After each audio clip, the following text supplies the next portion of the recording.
Hey, folks, let's talk about weighted blankets as another tool in your mental health toolbox.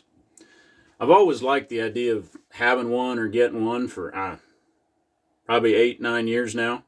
Um, I've always liked hugs, those are pretty reassuring. I guess kind of in the same way I used to like them Under Armour shirts we wore under our BDUs, before we figured out that if you got in an IED blast or a fire, they melted to your skin, you had Under Armour skin. Um, the weighted blankets, they kind of sound like those blanket sandwiches grandma used to make. Anybody have a grandma that used to make new blankets out of old blankets? She'd just quilt on top of the old blanket when it was all threadbare and wore. It's the blanket, when you was at grandma's and told to go pick up the living room before dinner, you'd go hoist that thing off the ground and find your baby sister Ruby asleep underneath of it. And she, as soon as you get the blanket off of her, she'd kind of take a big deep breath, like the blanket had been repressing her respirations. But then when you kind of nudged her, she got a big old smile on her face and woke up and stretched like she just had the best sleep of her life. Yeah, that's what weighted blankets sounded like to me. Those are kind of the reasons I was attracted to them. So I finally got one a few years ago. And I got to say, I put myself in timeout with that, wrap it around me, and the anxiety just bleeds away. So let's cover a couple of pro tips here and then talk about some results I've seen just for me, anecdotally, here in the house. Get whichever weight sounds right to you. I think they recommend 7 to 10% of your body weight. I'm a 200-pound guy. I got 15-pound blanket. I like it. Works well.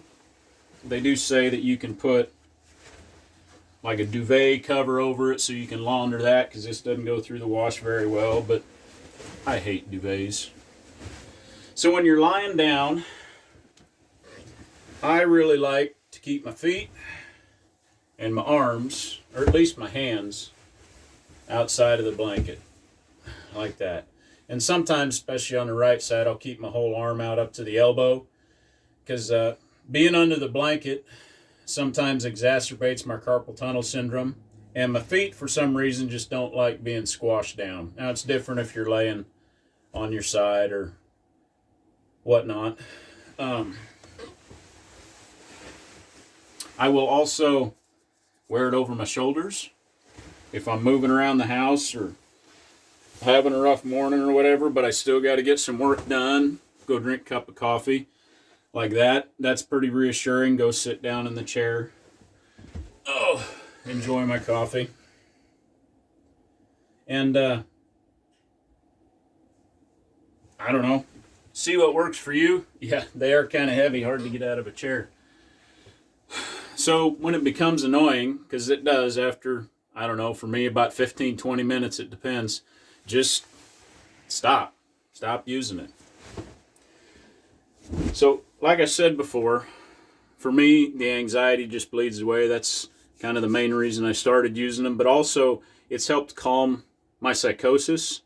Those episodes you have where the world just ends inside your brain, even though everything's fine on the outside, and you and your family have to deal with that baloney. Well, sometimes if early intervention, it'll help deal with that whole situation, de-escalate it. But definitely afterwards, when you're in the recovery and the shame and the guilt and everyone's making amends, because you're human, it helps me calm down after that. My kids do report better sleep. My daughter specifically, we got one for her first before I got mine. She has had night terrors when she was young for quite a while. And it was just having trouble sleeping and waking up tired. We got one for her and she tried it and she come down. We asked her how it was and she said, "Oh, it's great. I love it. The monster dreams stopped. I don't have those anymore." And that was the first time we had heard about that. So that was a real blessing. She still uses it. Several of my other kids have them. The price seems to have gone down online. I think I paid close to $100 for mine, and I think they're down around 50, 40, depending on where you get them. I'm sure you can pay more for them if you want, or get them made in the United States or something like that. But it's just another passive tool to put in your toolbox. I mean, which, let's be honest, sometimes there are days you don't want to do the work to help yourself. You don't want to go through another breathing mantra. You don't want to listen to somebody telling you in a PTSD app to just relax and calm down and think happy thoughts. And we all know these are other tools we have, but this thing, if you can get it thrown on you, then you can just sit there and chill, and something else is doing the work, and sometimes that's what you need. So, I don't know, consider giving it a shot. Let me know what you think about it. Recommend it to friends. Remember, hope is a choice, folks.